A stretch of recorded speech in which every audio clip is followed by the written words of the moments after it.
तो यार आज की क्लास का जो टॉपिक है that is representation of a complex number. जैसे मैंने पिछली क्लास में बताया कि इस टॉपिक को समझने के लिए हमें ट्रिग्नोमेट्रिक का जो बिल्कुल हम 11th क्लास की स्टार्टिंग में ही पढ़ते हैं कि कौन सी टी रेशो कौन से क्वाड्रेंट में किस तरह से बिहेव करती है। बिहेव इन द सेंस कौन सा साइन लेगी, पॉजिटिव होगी या नेगेटिव होगी, उस चीज़ का सेंस बहुत मैटर करेगा। तो बिल्कुल इस वीडियो को देखने से पहले अपना वो वाले वीडियो लेक्चर्स कंप्लीट करना, फिर इस पे आना, बिकॉज अगर वो चीज़ समझ लग जाए तो ये सिर्फ 5 मिनट की गेम है। Representation of a complex number, इसका जो तोड़ है वो आ गया है पोलर फॉर्म को बनाना। अगर हमें वो ट्रिग्नोमेट्री का काम पता है कि यार कौन सी टी रेशो कौन से क्वाड्रेंट में कौन सा साइन ले रही है, उसके बाद ये बिल्कुल ही बेकार टॉपिक है। तो अब काम की बात ये है कि हम पहले उस चीज़ को पकड़ लें। उस चीज़ को पकड़ने का मतलब, अगर मैं आई एम एज्यूमिंग कि आप वो सारे लेक्चर्स देख के आए हो, फिर आपने ये चीज़ शुरू की है, तो उसको अगर बिल्कुल रिवाइज कर लें तो वो ये है कि अगर ये क्वाड्रेंट है, ये फर्स्ट है, ये सेकंड है, ये थर्ड है, ये फोर्थ क्वाड्रेंट है, तो जो पहला क्वाड्रेंट है उसमें सारी ट्रिग्नोमेट्रिक रेशियोज पॉजिटिव होती हैं, ऑल। इसमें सिर्फ साइन पॉजिटिव होता है, इसमें सिर्फ tan पॉजिटिव होता है, और इसमें सिर्फ cos पॉजिटिव होता है।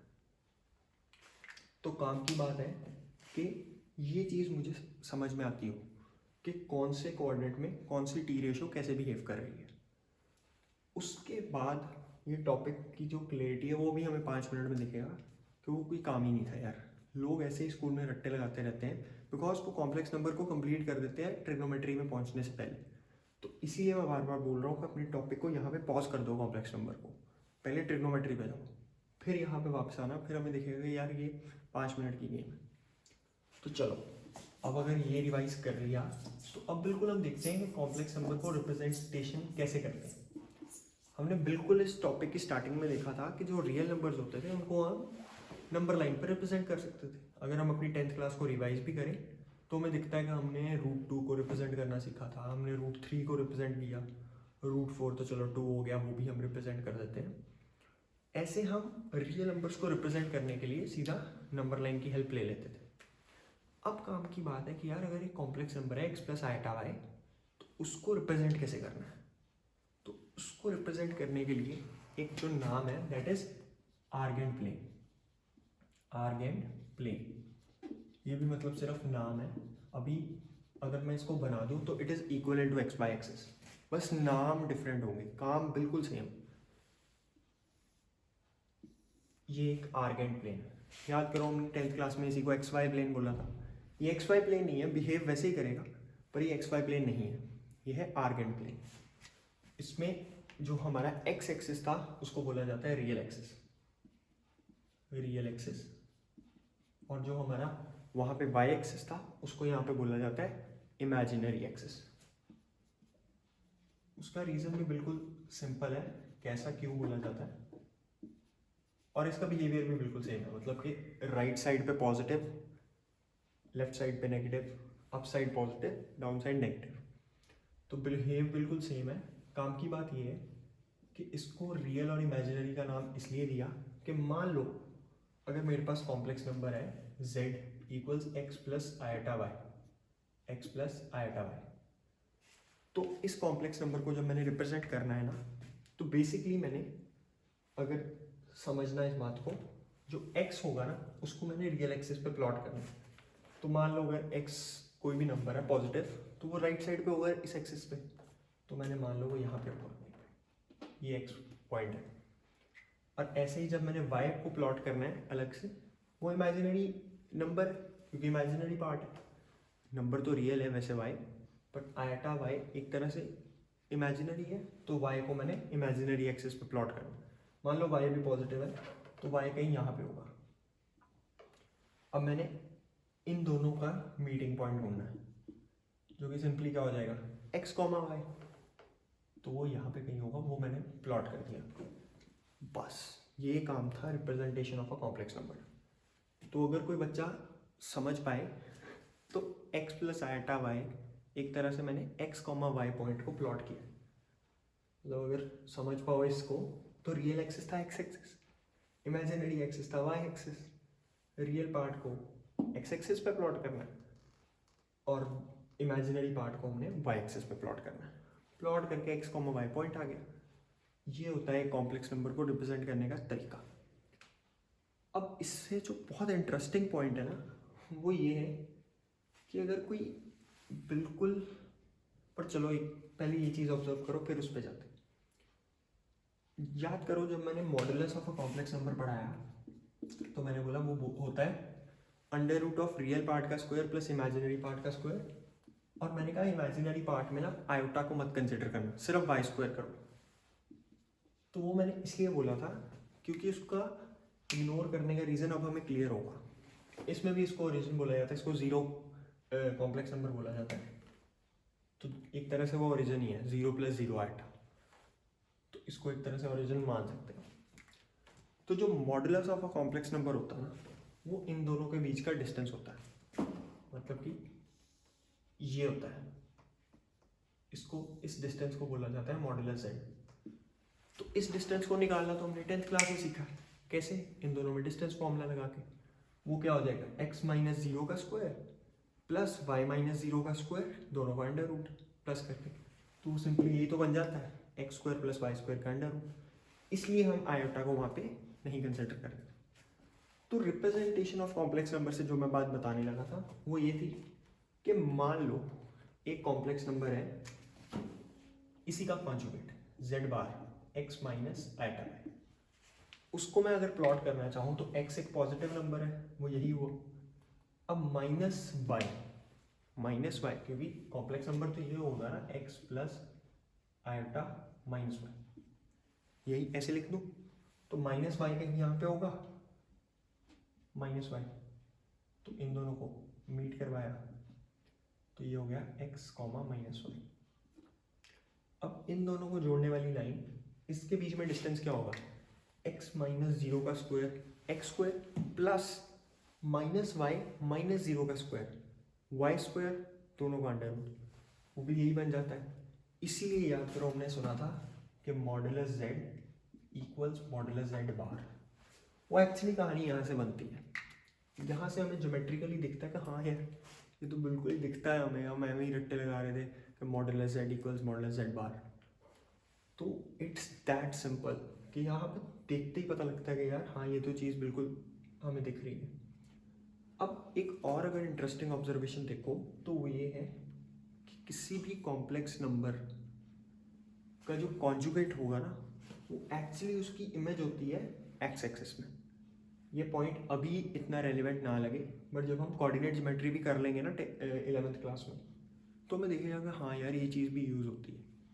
बिकॉज यार जो 11th क्लास का मैथ्स है ना, इसको बिल्कुल 10th क्लास का मैथ्स भी एक्चुअली वैसे ही था, बट हमने वैसे देखा नहीं होता कि अगर हमने क्वाड्रेटिक इक्वेशंस चैप्टर नहीं किया ना 10th क्लास का तो हमारा एपी एक्चुअली हम रट्टा लगा रहे थे उसको।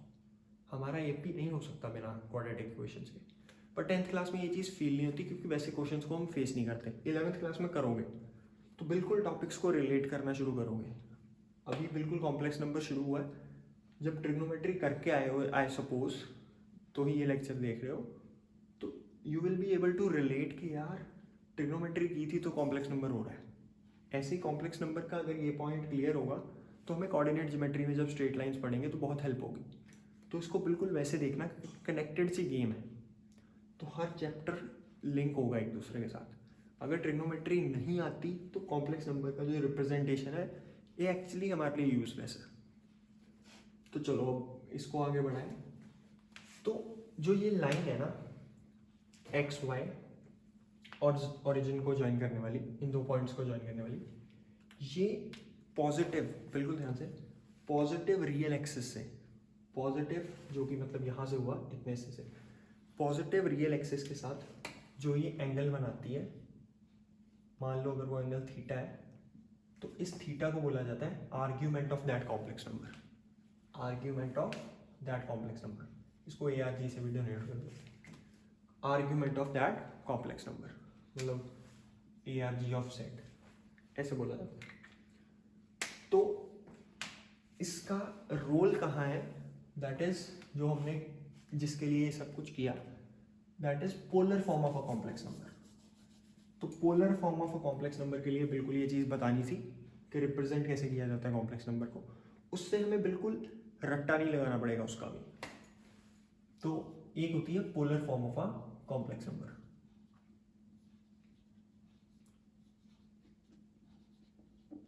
वो कैसे होती है, मतलब जैसे हमने एक कॉम्प्लेक्स नंबर किया z equals x plus iota y, इसको लिखने का एक ये तरीका है। एक कॉम्प्लेक्स नंबर को लिखने का तरीका है z इक्वल्स आर ब्रैकेट में cos theta plus iota sine theta. इसको कई लोग लिख लेते हैं आर सिस थीटा, वो बिल्कुल सेम चीज़ है। इसको खोल के यही बनता है। इसमें आर जो होता है वो हमारा होता है जो मॉडुलस है, इसको एम्पलीट्यूड भी बोल देते हैं, पर इसको अगर बिल्कुल आसान भाषा में समझो तो मॉड जेड को बोला जाता है आर। आर हमेशा पॉजिटिव होगा, इसको ही बोलते हैं आर। और जो थीटा है वो तो हमने देख लिया कि जो कॉम्प्लेक्स नंबर और ओरिजिन को ज्वाइन करने वाली लाइन है वो पॉजिटिव रियल एक्सिस के साथ जो एंगल बना रही है उसको थीटा बोलते हैं। तो उसका कॉस प्लस आयटा उसका साइन। ये कैसे बनता है इसको भी अगर हम देखें तो बिल्कुल ऑब्जर्व करने वाली चीज़ है। ये मॉड जेड का फॉर्मूला हमें पता है under root x square plus y square होता है। तो अगर सोचो कि मैं इसको खोल दूँ पूरा, इसी कॉम्प्लेक्स नंबर की बात करें एक्स प्लस आयटा वाई, एक तरीका इसको लिखने का ये था, एक ये है। तो एक बच्चा कहते हैं यार ये मैं कैसे मान लूँ बराबर है, तो उसको वो बिल्कुल ड्राइव कर सकता है। अगर वो सोचे कि मैं जेड को लिख दूँ r cos theta plus iota sine theta. अब आर का फॉर्मूला अगर आपका complex number x plus iota y है तो आर क्या होगा, under root x square plus y square. इसको लिख दो under root x square plus y square. अब कॉस थीटा की वैल्यू लिखें, इसका कॉस लिखना है। कॉस क्या होता है, बेस उसको दिखता है एक्स होगा, 0 से x तक x डिस्टेंस होगा, बेस अपॉन हाइपोटेन्यूज तो ये बना mod z that is under root x square plus y square plus iota sine theta. Sine theta क्या होता है, परपेंडिकुलर पर हाइपोटेन्यूज। तो परपेंडिकुलर क्या हुआ, यहाँ से ये डिस्टेंस, ये हाइट कितनी हुई, इसके बराबर y अपॉन मॉड जेड हो गया x square plus y square. अब सिंपली इसको अंदर जाके मल्टीप्लाई कर दो, ये कट जाएगा, ये बच जाएगा एक्स प्लस आयटा। तो इसलिए एक कॉम्प्लेक्स नंबर को अगर हमें उसका रियल पार्ट इमेजिनरी पार्ट ऐसे नहीं पता और हमें उसका मॉडुलस पता और उसका आर्ग्यूमेंट पता है तो हम कॉम्प्लेक्स नंबर निकाल सकते हैं। कैसे, r cos theta plus iota sine theta.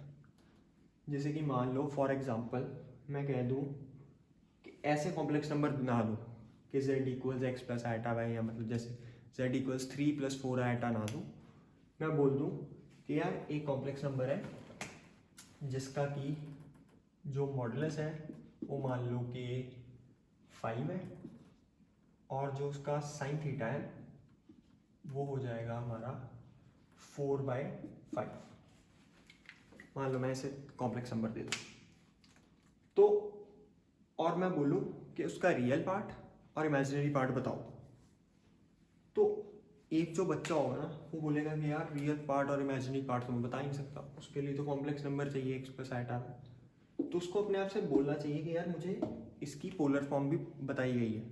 वो क्या होती है, are cos theta plus iota sine theta, r cos theta plus iota sine theta.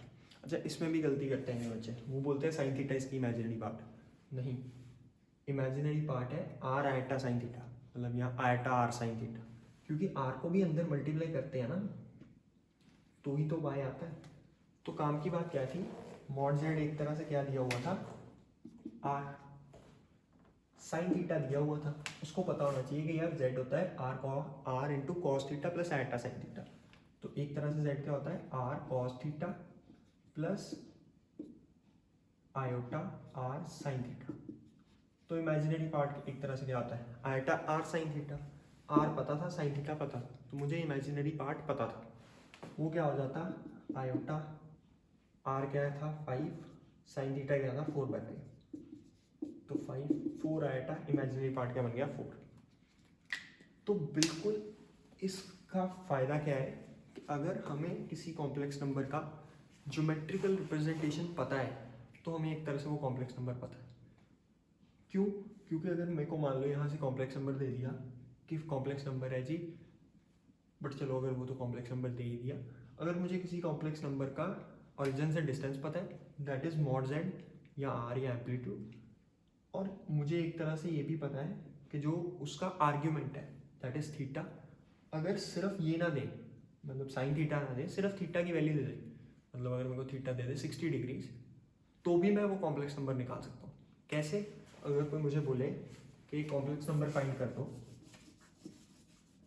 अगर कोई मुझे बोले कि एक कॉम्प्लेक्स नंबर फाइंड कर दो जिसका कि मॉड जेड है 4 और जो उसका आर्ग्यूमेंट है वो ऐसे लिख देंगे, argument of Z is 30 degrees, और वो बोले कॉम्प्लेक्स नंबर फाइंड कर दो, तो मैं फाइंड कर सकता हूँ। कैसे?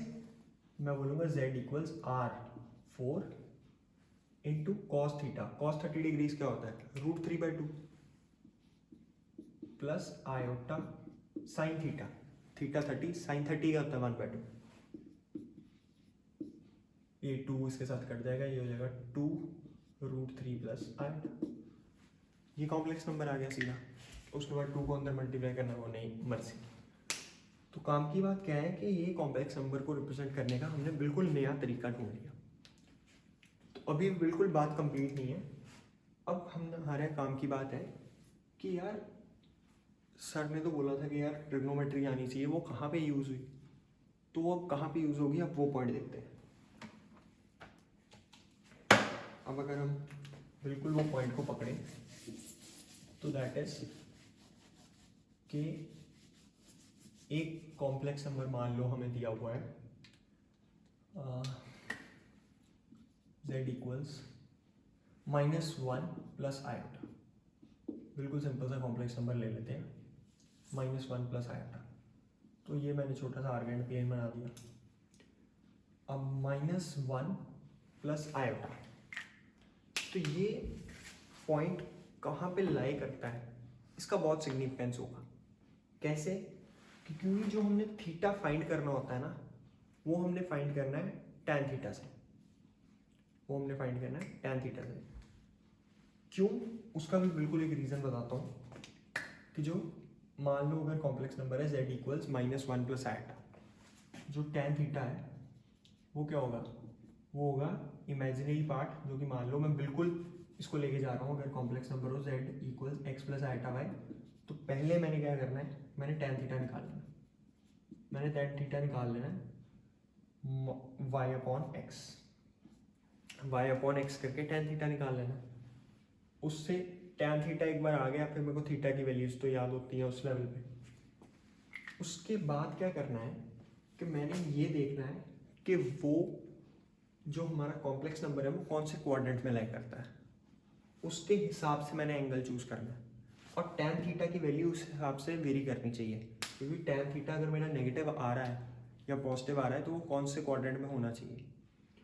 तो अब काम की बात है कि मैं ये चीज़ को देखूं, जैसे मान लो मेरा कॉम्प्लेक्स नंबर है -1 प्लस आयोटा, तो वो कॉम्प्लेक्स नंबर कहाँ पे होगा? -1 यहाँ पे होगा कहीं पे, और आयोटा मतलब 1, -1 प्लस 1 आयोटा भी तो लिख ही सकते हैं, तो ये 1 यहाँ पे।